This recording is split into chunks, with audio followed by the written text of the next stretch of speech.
tonight, I want to talk about tattoos, because I just had one done a few days ago. For me, somehow, the tattoos and the motorcycles go well together. But first, the tunnel.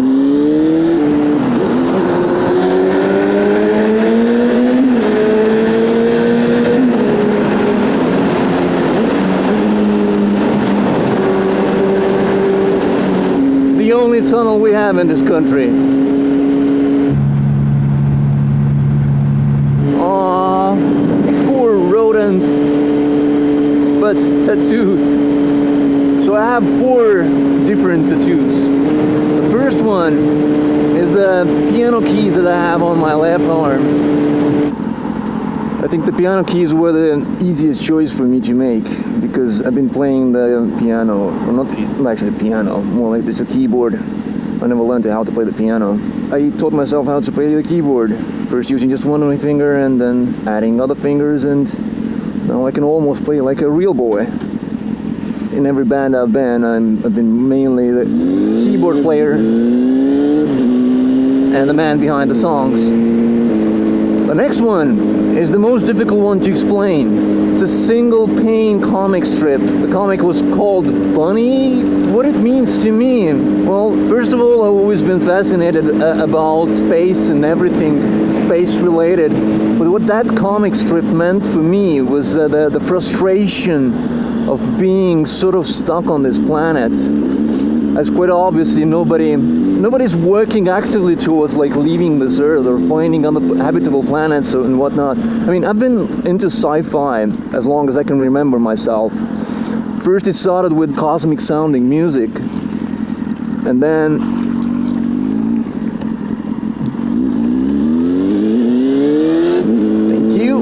and then, of course, all the novels and all the legends, Isaac Asimov and Stanislaw.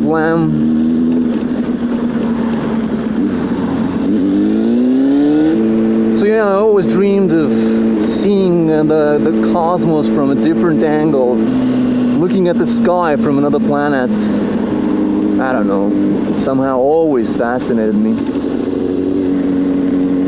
So the picture is about the Earth, around which somebody's trying to build a Dyson Sphere, which on its own is actually a stupid concept, because the Dyson Sphere is supposed to be built around the star to gather all the energy it can provide, not around the planet. So yeah, to me it just represents all the stupidity that's going on in the world. Like, we're sharing the planet, but at the same time we don't really want to share. We just want to have it all to ourselves. Whatever reaches, and I don't know, it's a sad story. The other one, going along my right arm, is a Soundwave.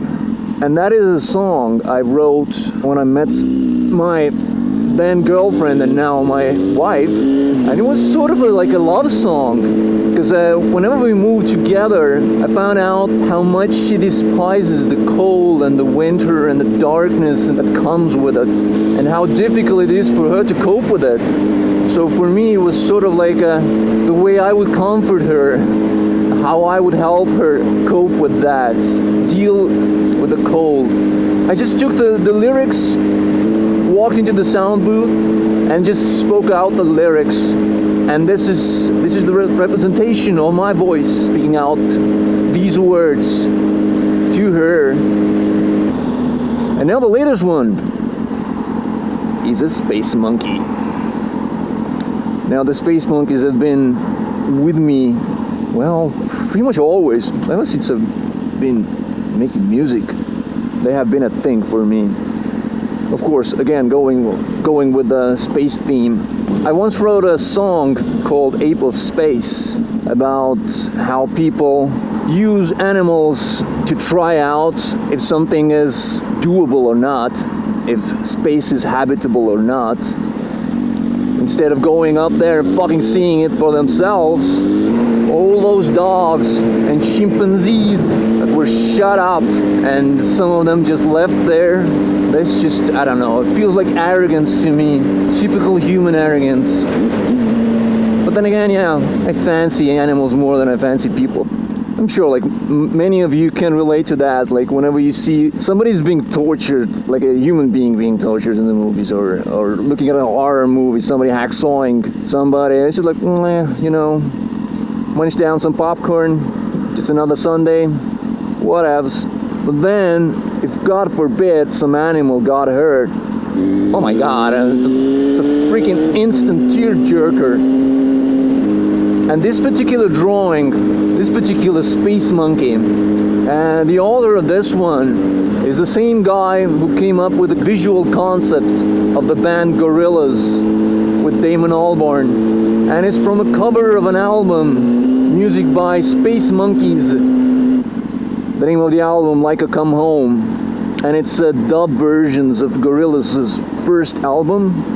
And it's also sort of special for me because it's the first sort of alive thing, not an abstract or just a graphic. The first one I've put on my skin. And then the dude, they made such a fine job with it. I'll put a link in the description with his work, his Facebook page. There's usually been 2 or 3 years in between the twos. It usually takes that long for me to come up with another idea of what to do, because it's all about the idea. So I guess it will take another 2 or 3 years for me to come up with a plan what to do next.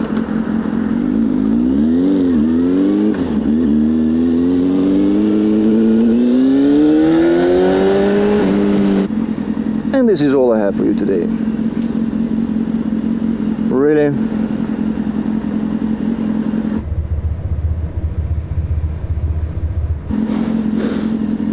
So you were texting and looking at me at the same time? Now that was a weird dude. I don't know what he was so surprised about. Maybe my new Dumo helmet. Not one, but 2 mohawks.